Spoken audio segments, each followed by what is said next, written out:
Year 11 parents, giving you an update with regards to next fortnight and an exam and assessment schedule. But I really wanted to say well done, firstly, with regards to the progress that your children are making. There's so many positive reports from teachers with regards to the effort and the progress they're making in class. This is backed up from a very positive parents' evening. I'm sure you had a very good experience there. And also just from the data that we're collecting, we're actually in the best position we've ever been in November, which is staggering given what's gone on over the past 6 to 12 months. So really wanted to say pat your children on the back. They are doing a fantastic job in class. They are really taking this seriously, and we are really impressed with their attitude to learning so far. There's a couple of areas about next week that I just want to support you with. Firstly, one around an assessment fortnight. This is something that's new to us. We would generally be in a full series of exams at this stage, but obviously we've chosen not to do that. And I wanted to answer some questions around why we're doing in-class assessments rather than out of in exam halls assessments. The main reason is we didn't want to lock up too much teaching time when we planned this back in September. And so we put an assessment fortnight out, but that causes a few issues for us with regards to, and a few of the questions that you've raised with us. So I want to answer some of those. Firstly is about why there's only one timetable been released, and that's only for mathematics exams. Well, that's because maths is the only exam that we're going to do in our exam venues this time.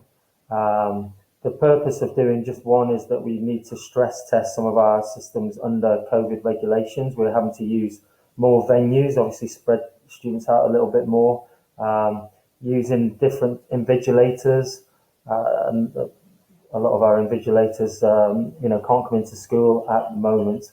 And this causes significant issues with regards to timetabling subjects and their assessments in class, because as I'm sure you're aware, we run 3 different timetables for year 11, and then there's 4 sets of 20 option subjects. So even to think about putting a timetable together of when their assessments will be over a fortnight becomes quite a massive task. So I do apologise if you were expecting a timetable, but they're the reasons why. What I've put together here is a general indication of when the larger cohorts of assessment will be happening. Maths you will know about, and their timetable, they are going to be happening in our exam venues. But in the first week, which is next week, we have geography, PE, science, and the languages. Then the second week, there's RE, DT, statistics, history, computer science. Business studies, English, information technology are going to run across the two weeks, and your children would have had this information over and over again. It will be existing in Google Classrooms of reminders on there. So, whilst I apologise, we haven't put a formal window together. I hopefully you can understand some of the logistical implications of doing that.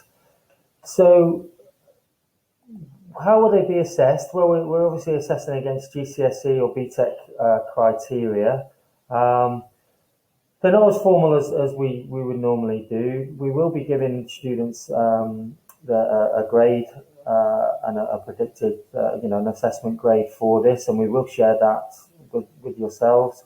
And these are formulating the way that we want to work at the moment with a series of mini assessments for a couple of reasons. One, that will help us if exams do not happen and we go to central assessed grades, although again yesterday the government came out really committed to exams.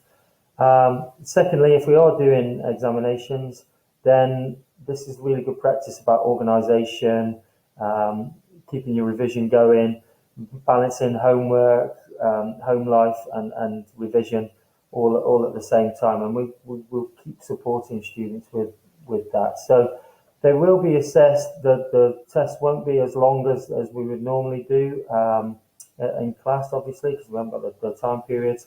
but we want to give students the experience, and we're giving them the maths set of papers to give them that experience of being behind the desk, and also for us to stress test some of our systems at these times.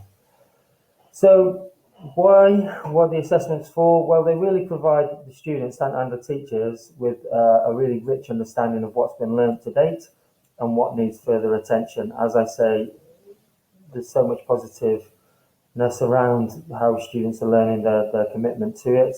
We really want to keep that going, but really identify now some of the areas that we need to reteach, overteach, overlearn, and share that with students. And of course, the results for these will be shared with yourselves. And I'm really hoping to do that before Christmas. I am mindful that it is reliant on all our staff being able to be there and obviously generating the reports and that we can do for that. But I am committed to getting the results for students and for yourselves prior to Christmas. That just allows students to have a little look at and identify any strengths and weaknesses over that Christmas break. We also have chosen only to do maths, and as I say, that's one really to allow us to get ourselves organised within the exams department and the logistics of organising a full set of exams in that way. There's a couple of changes. I'm going to be discussing these with students and sharing them with regards to how they enter the exam room and what we've done around venues. In order to maintain our social distancing, we've added an extra exam hall. Students will need to come into the venues wearing a face mask and then follow the invigilator's instructions quite clearly. But we're really confident the way we've planned it, the students will be extremely safe in that environment.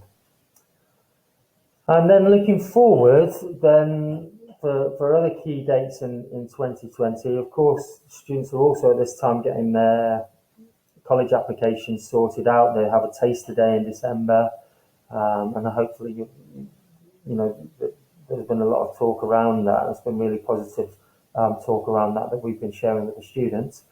In terms of further assessment dates, 2 very key months is going to be February, where we're going to do we're proposing a full PPE timetable where students are off timetable.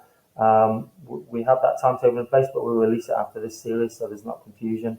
But we'll share that with you in December, which is a far more formal assessment fortnight. And then again in April, the core subjects, English, Maths, Science and RE, will also receive pre-public exams in those subjects. In order to keep up to date, and if you're not sure, you can always check Firefly exams.